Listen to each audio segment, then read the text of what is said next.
A Cumberland Council is set to become the first to formally recognise that people who have been in local authority care can face discrimination.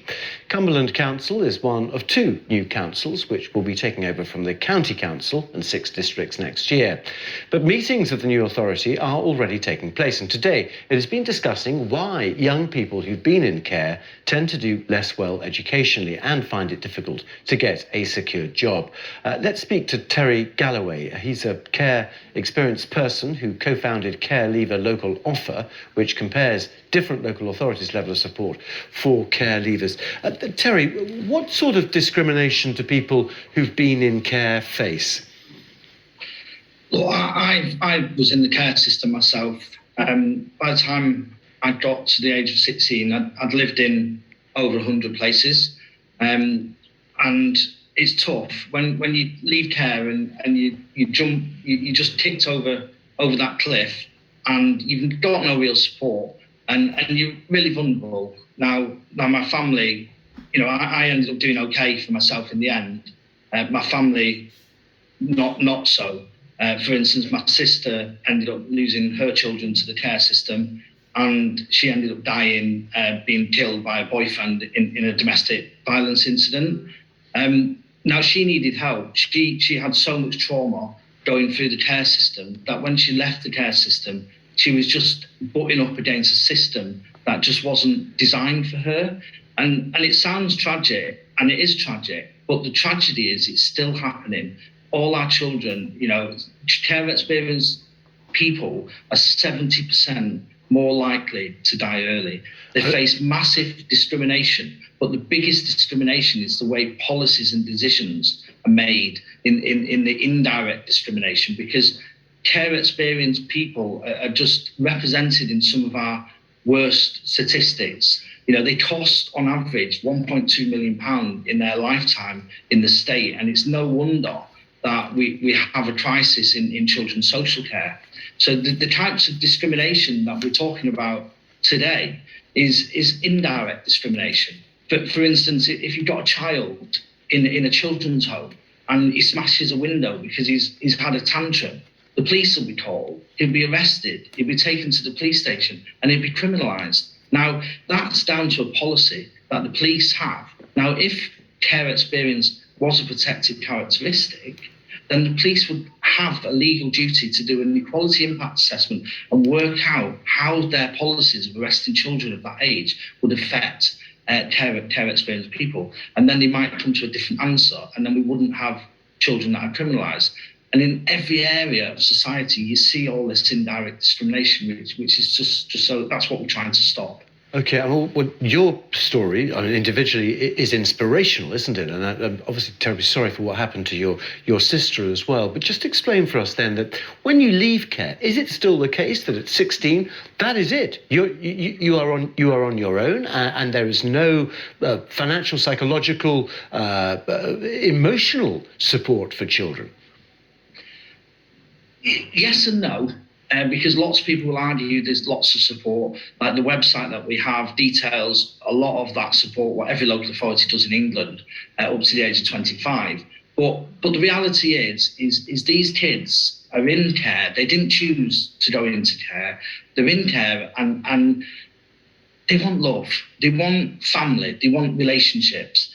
And whilst they're in care, they're not developing those relationships. And when they get to an age where they can say bye, they want to get as far away from the local authority as possible. When I left at 16, I didn't want to know the local authority. I didn't want their help. I thought I knew everything, but I knew nothing.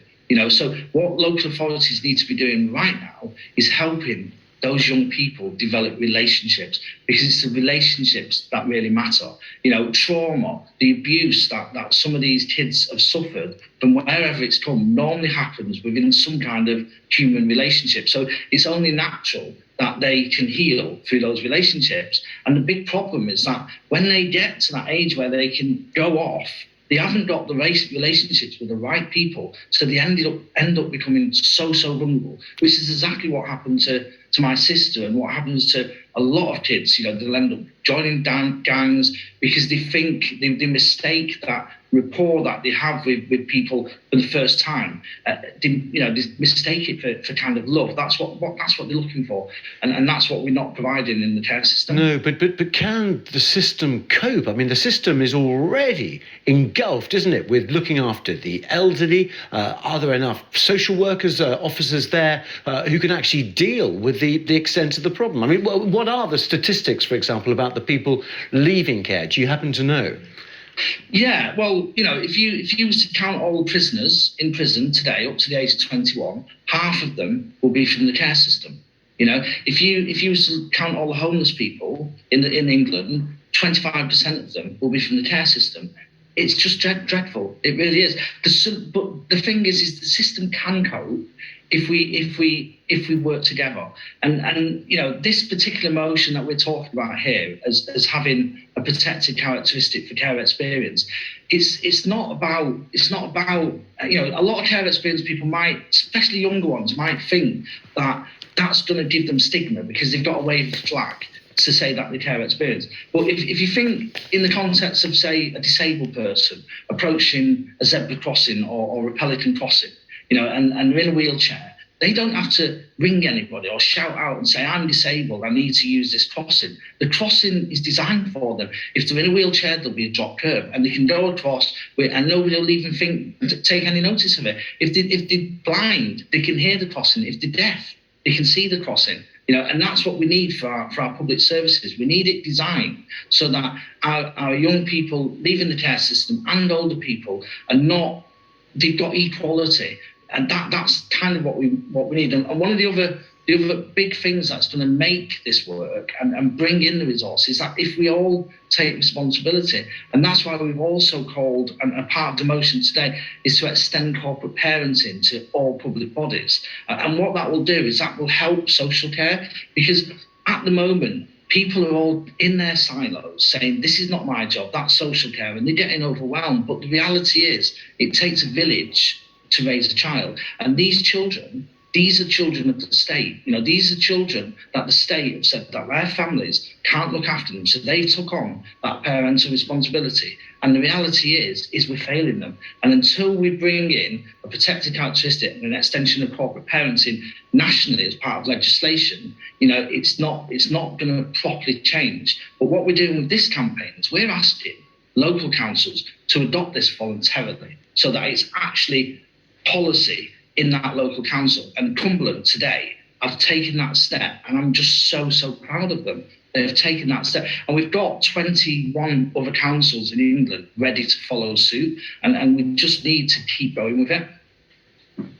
Terry Galloway, really good to speak to you. Thank you very much indeed for joining us here on BBC News.